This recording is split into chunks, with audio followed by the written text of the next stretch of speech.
नमस्कार जोहार। मैं मनीष पाठक और एक बार फिर कुछ नया और बड़ा ही यूनिक आप तमाम दर्शकों के लिए लेकर आया हूं। आज हम बात करेंगे देवघर की बेटी तमन्ना झा से, जिसने पिस्टल शूटिंग में नेशनल क्वालिफाई किया है। अभी तक की तमन्ना की जर्नी कैसी रही, किन किन मुश्किलों का इन्होंने सामना किया और कहाँ से इन्होंने प्रॉपर ट्रेनिंग ली, ये सारी बातें हम करते हैं तमन्ना झा से। तमन्ना जी, सबसे पहले तो आपका बहुत बहुत स्वागत है हमारे चैनल में। और नेशनल क्वालिफाई किया आपने, देवघर की बेटी हैं आप। ये बताइए, पहले आप अपने स्कूली शिक्षा और जो अभी तक की जो स्नातक तक की आपकी जो पढ़ाई हुई है वो कहाँ से और कैसे किया आपने? सबसे पहले थैंक यू। मेरा 10th तक्षशिला विद्यापीठ से हुआ है, 11th-12th माउंट लिटरा जीसस हुआ है, और अभी मैं ग्रेजुएशन दिल्ली यूनिवर्सिटी से कर रही हूँ। राइफल शूटिंग में कैसे इंटरेस्ट आपका हुआ, ये कहाँ से आपकी जर्नी स्टार्ट हुई? 2019 में सबसे फर्स्ट टाइम देवघर में राइफल शूटिंग का कंपटीशन हो रहा था डिस्ट्रिक्ट। उससे पहले किसी को यहाँ पे देवघर में स्पोर्ट्स को लेकर के ज़्यादा कुछ था भी नहीं और किसी को पता भी नहीं था। शूटिंग के बारे में बेसिकली ज़्यादा किसी को पता भी नहीं होता और छोटे शहर में तो और भी नहीं। तो 2019 में देवघर डिस्ट्रिक्ट देवघर कॉलेज में सबसे पहले डिस्ट्रिक्ट हो रहे थे, डिस्ट्रिक्ट कॉम्पिटिशन। फिर वहाँ पे मैं देखने के लिए गई थी। उसके बाद फिर वहाँ पे मुझे मतलब देख के ही कि करना चाहिए और मुझे बहुत इंटरेस्टिंग लगा। मतलब जब आप वो देखने गए तो आपको वो इंटरेस्ट जगा हाँ, कि मुझे भी करना हाँ, चाहिए। मुझे भी करना चाहिए। और फिर जब मैं पिस्टल उठाई, राइफल उठाई, तो मुझे मतलब बस देख के ही मुझ में इंटरेस्ट जगा। उसके बाद फिर मैं वो कंपटीशन ख़त्म हो गया। उसके बाद फिर मुझे लगा कि मुझे प्रैक्टिस करना है। फिर मैं डेली वहाँ पे एक भैया थे, आयुष भैया, वो आते थे। तो फिर वो उनको हम डेली बोलते थे मुझे प्रैक्टिस करना है। फिर उनके पास जाती थी मैं डेली, हर दिन शाम को फिर आधे घंटे प्रैक्टिस करके आती थी। फिर 2019 में ही फिर स्टेट हुआ। फिर मैं उसमें पार्टिसिपेट की। फिर वो फर्स्ट स्टेट में ही मेडल लगे थे मेरे। उसके बाद फिर जोन के लिए क्वालिफाई हुई, फिर जोन खेला मैंने। उसके बाद फिर वो स्टेट क्वालिफाई किया आपने? हाँ जी, स्टेट फर्स्ट बार में मेरा नेशनल मेडल भी लग गए थे। Very good. हाँ जी। ओके। उसके बाद फिर इस जोन के लिए खेलना था। फिर इस जोन आसनसोल में हुए थे, फिर वो खेली। उसके बाद फिर उसमें भी क्वालिफाई हो गई थी। फिर नेशनल खेलने गई थी। 2019 का फर्स्ट नेशनल था मेरा। उसमें मैं क्वालिफाई नहीं हो पाई थी नेशनल में, क्योंकि मेरे पास पिस्टल भी नहीं थे और प्लस यहाँ पे फैसिलिटी नहीं थी। तो प्रैक्टिस अच्छे से हो भी नहीं पा रही थी और रेंज मतलब फैसिलिटी नहीं थी यहाँ पे। क्या फैसिलिटी नहीं थी आपके हिसाब से? क्या लगता है कैसी फैसिलिटी होनी चाहिए? कोच होने चाहिए, फिर रेंज अच्छे तरीके से। कोच तो है यहाँ पे। नहीं। जो आपका नेशनल जो भी आपने क्वालिफाई किया, हाँ जी। मतलब 600 में 539 अंक आपने लाए, हाँ जी। राइट? हाँ जी। तो ये कहाँ पे आयोजित हुआ था, दिल्ली में? ये दिल्ली में हुआ था, डॉक्टर करनी सिंह रेंज, तुगलकाबाद। अच्छा। हाँ, और मैं अभी दिल्ली में ये प्रैक्टिस करती हूँ, CS आजाद शूटिंग एकेडमी में। वहाँ पे मैं ट्रेनिंग लेती हूँ। तो आपने दिल्ली में जो आप फैसिलिटीज़, जब वहाँ पे आप गई होंगी तो आपको दिखाई होगा, हाँ जी, और जब आप देवघर में देख रही हैं, हालांकि कंपेयर करना थोड़ा मुश्किल हो जाएगा कहाँ दिल्ली और कहाँ देवघर, हाँ, लेकिन फिर भी हाँ। अगर हम आधारभूत संरचनाओं की जो बेसिक जो इंफ्रास्ट्रक्चर होता है, अगर हम उसकी बात करें, तो यहाँ पे आपको क्या लगता है कि किन किन चीज़ों की कमी है देवघर शूटिंग रेंज में? हर चीज़ की। बस यहाँ पे ये है कि रेंज बनी हुई है, उसके अलावा कुछ भी नहीं है। यहाँ पे हर चीज़ को लेकर के मतलब ये सबसे पहले तो शूटिंग को यहाँ पे वो करना पड़ेगा पहले तो। उसके बाद फिर जो रेंज है उनके बारे में सबको बताना पड़ेगा। फिर रेंज पे जो लाइट है, फैसिलिटी है, ये सब देने पड़ेंगे। बच्चों को पिस्टल देने पड़ेंगे। यहाँ पे बच्चे आते, मैं अब जब दिल्ली से आती हूँ, अभी भी रेंज आती हूँ, तो बच्चे के पास पिस्टल नहीं होते करने के लिए। खराब पिस्टल से बच्चे फिर भी कर रहे होते हैं और आगे जाकर के वो उन लोग को छोड़ना पड़ जाता है, क्योंकि यहाँ पे है ही नहीं। आप पिस्टल प्रोवाइड नहीं कर पा रहे हो, पिस्टल ठीक नहीं कर पा रहे हो, लाइट ढंग से नहीं लगी हुई है, टाइम टेबल नहीं है, कोई कोच नहीं है, कोई देखने वाला नहीं है, सिखाने वाला नहीं है। तो मतलब हर चीज़ ही डेवलप करना पड़ेगा यहाँ पे। तमन्ना, एक बात बताओ, ये खेल अमीरों का है या गरीबों का है?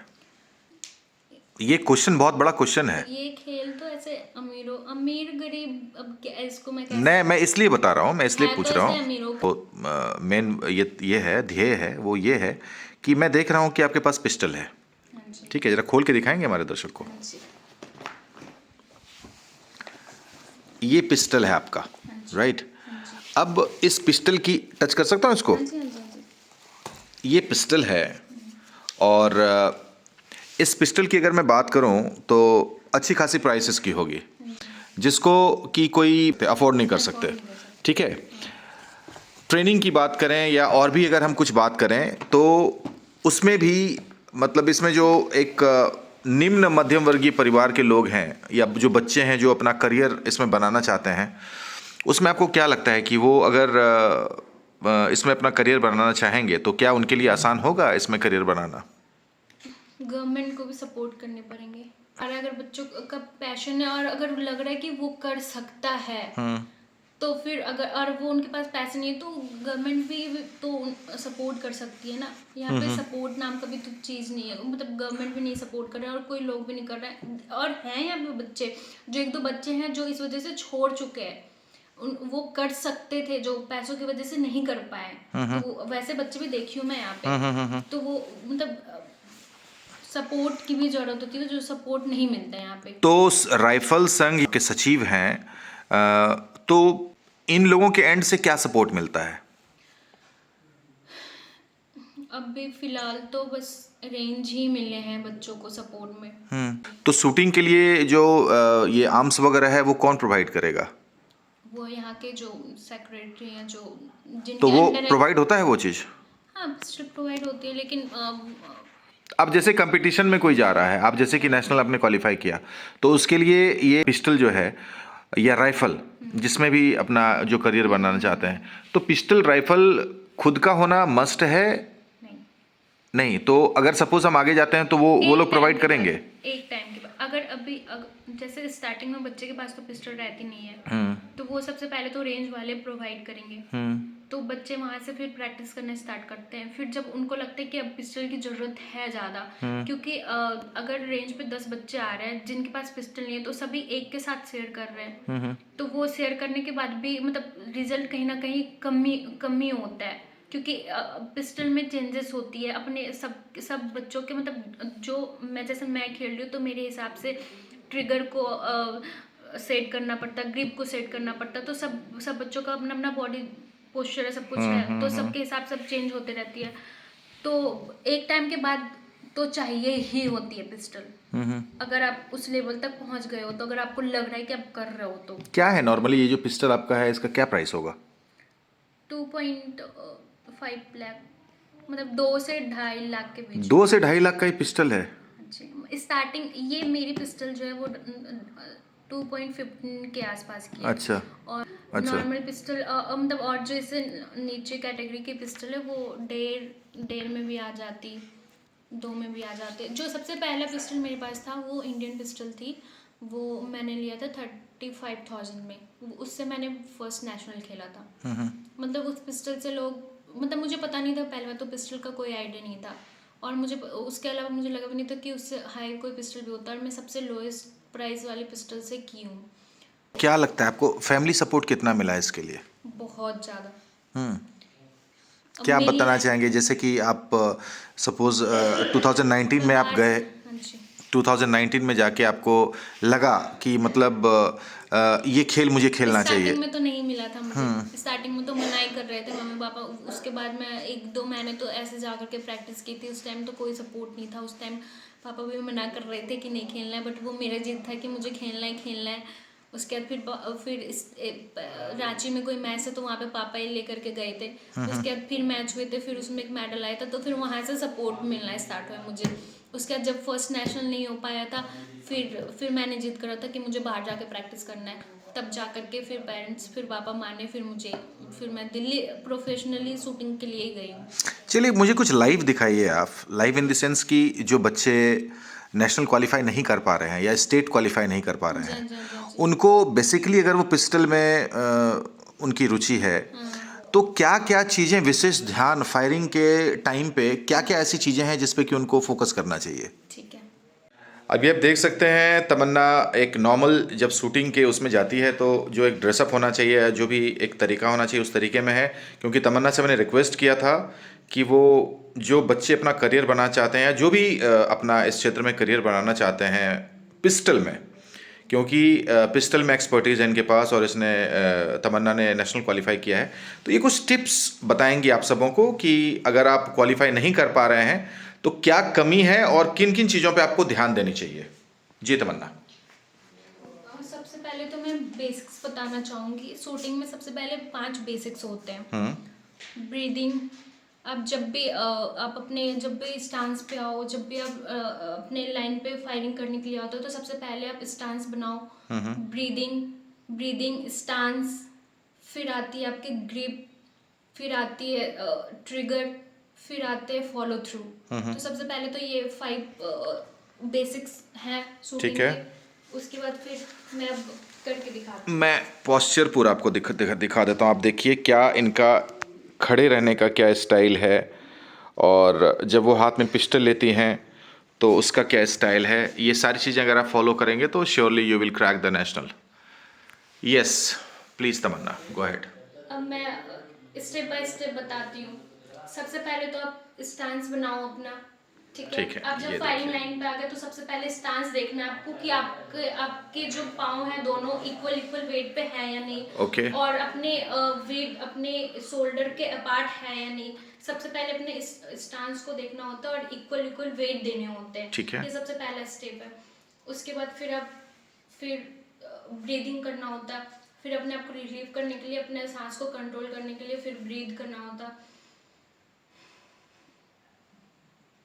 मतलब फिर अपने बॉडी को आप पूरा लूज छोड़ दो, ब्रीद करके पूरा लूज ब्रीदिंग पे कंट्रोल करो। फिर पिस्टल उठा के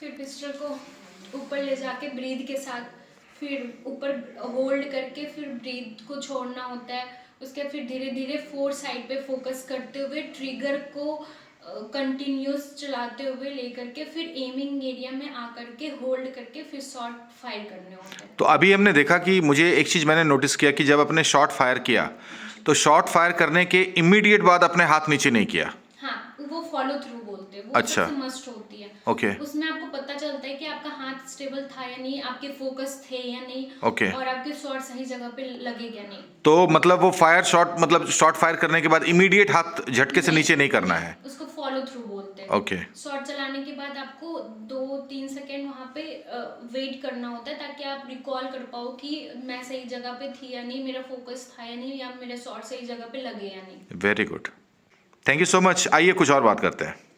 तमन्ना, मैं देख रहा हूँ आपके पिस्टल में ये बहुत सारे स्टिकर्स इसमें चिपके हुए हैं, क्या है ये? ये कंपटीशन के जब आप पार्टिसिपेट करते हो ना तो ये स्टिकर आप पे पिस्टल पे लगती है कि आप नेशनल खेलने जा रहे हो। ओके, यस, इसमें लिखा हुआ भी है। बहुत अच्छा लगा आपसे बातचीत करके, लेकिन जाते जाते मैं चाहूँगा कि देवघर की बेटी हैं आप, और देवघर से आपका नेशनल में सिलेक्शन आपका होना, ये देवघर के लिए बड़ी बात है। लेकिन आप थोड़ी अपसेट दिखी मुझे इस चीज़ को लेके, क्योंकि देवघर में वो जो इंफ्रास्ट्रक्चर जो होना चाहिए वो इंफ्रास्ट्रक्चर देवघर में है नहीं। तो गवर्नमेंट से आप क्या अपील करना चाहेंगी? सपोर्ट चाहिए बस। आप ये कम से कम शूटिंग को आप बढ़ाओ, रेंज की देखभाल करो, बच्चों को गन प्रोवाइड करो। और जो हम कंपटीशन खेलते हैं जैसे नेशनल अभी पार्टिसिपेट, तो कुछ तो मुझे भी तो यहाँ से उम्मीदें होंगी, यहाँ पे देवघर के DCSP इन सबसे उम्मीदें होंगी कि मेरा भी मतलब नाम और फिर जाने मतलब। आप चाह रही हैं कि यहाँ पे जो एडमिनिस्ट्रेटिव जो हमारे प्रशासनिक अधिकारी हैं, जैसे DC हो गए, SP हो गए, तो उनके एंड से आप ये चाह रही हैं कि अप्रिसिएशन आपको मिलना चाहिए, वो आपको बुला के उनके तरफ से सम्मान मिलना चाहिए आपको। बहुत ही छोटी छोटी ख्वाहिशें हैं आपकी, और बहुत बड़ी ख्वाहिशें नहीं है ये सब, लेकिन सही कहा आपने कि इससे क्या होता है कि आपका मोरल बूस्ट होता है और आप आगे के लिए आपका सरकार की तरफ से भी आप चाहती होंगी कि अगर आपने नेशनल क्वालिफाई किया है तो मतलब एक सपोर्ट मिले, आगे का सपोर्ट मिले। और ये और सिर्फ मेरे लिए ही नहीं है, यहाँ के और भी बच्चों के लिए, अगर कोई चाह रहा है खेलने तो उसे भी पता चलना चाहिए क्या है शूटिंग, कैसे है, कौन बच्चा यहाँ से आगे बढ़ रहा है, कौन नहीं बढ़ रहा है। तब उन लोग को भी पता चलेगा कि एक्चुअली में शूटिंग है क्या और इससे क्या क्या हो सकता है, और कौन कौन बच्चे यहाँ से पार्टिसिपेट कर रहे हैं। नहीं चाहिए कि हाँ ये भी होता है, ये भी गेम है, ये भी अच्छी चीज़ है और यहाँ से भी बच्चे जा रहे हैं और खेल रहे हैं। तो बस ये सारी चीज़ें हैं। चलिए एक बार फिर से आपको बहुत बहुत बधाई, और नेशनल क्रैक करके आए और फिर जल्दी ही अंतर्राष्ट्रीय के लिए भी आपका चयन हो। अभी हमारे साथ तमन्ना के मम्मी और पापा हैं, तो सबसे पहले हम उनके पापा से बात करते हैं। कैसा कैसा फील कर रहे हैं बेटी आपकी नेशनल क्वालिफाई कर गई है? ये बहुत अच्छा बात है, औरों को सीखने का भी मौका मिले। इस तरह से जो है करने से जो है दूसरे को भी माने अति हो तो खुशी मिलता है, और अपना बच्चा है तो खुशी तो है ही। तमन्ना ने बताया कि काफ़ी फैमिली का जो सपोर्ट मिलना चाहिए वो हमें मतलब बहुत ज़्यादा मिला। हाँ, ये अर्थ का खेल है, अर्थ उतना नहीं होने के चलते थोड़ा सा इसका आगे बढ़ना थोड़ा दिक्कत के साथ हुआ है। और अगर यही चीज़ को सही समय से अगर दिया जाए प्रोत्साहन तो आगे बढ़ने में कोई दिक्कत नहीं है। मेहनत तो अपना है, अर्थ का खेल है। तमन्ना से मैंने पूछा था कि ये थोड़ा एक्सपेंसिव खेल है। चलिए इनकी मम्मी से बात करते हैं। बेटी को आदमी जो है संदूक में, आज जैसा परिवेश है संदूक में बंद करके बेटी को रखते हैं, लेकिन आपने बेटी को राइफल थमा दिया, तो क्या फील कर रही हैं, कैसा फील कर रही हैं? की है खेलने में और आगे भी करेगी, यही उम्मीद करते हैं अच्छा करेगी। एक बेटी से जो अपेक्षा होती है, आपको क्या लगता है बेटी और बेटा जैसे आज के दौर में जो चल रहा है उसको आप कैसे डिफाइन करेंगे कि क्या आपके नज़र में बेटी और बेटा समान है या बढ़ के है या नीचे है? बताएं आप जरा। समान है, बेटा समान है। समान है, हाँ। जितना बेटा जरूरी है उतना बेटी भी जरूरी है आज के समय में। तो आगे अगर जैसे कि इंटरनेशनल वगैरह भी ये क्रैक करती है या उसके आगे भी जाती है तो आप लोगों का सपोर्ट यूं ही ऐसा ही बना रहेगा? हाँ, खेलेगी तो जरूर करेंगे। मेहनत तो इनको न करना है, खर्चा हम लोग करते हैं। मेहनत ये करेगी तो आगे बढ़ेगी तो और खुशी का बात है। तो खर्च करने के लिए तैयार है ना? हाँ, कर ही रहे हैं, आगे भी करेंगे। ऐसे ही यूनिक और बेहद ही मनोरंजक वीडियोस अगर आपको देखने हैं तो इसे फटाफट सब्सक्राइब कर लें।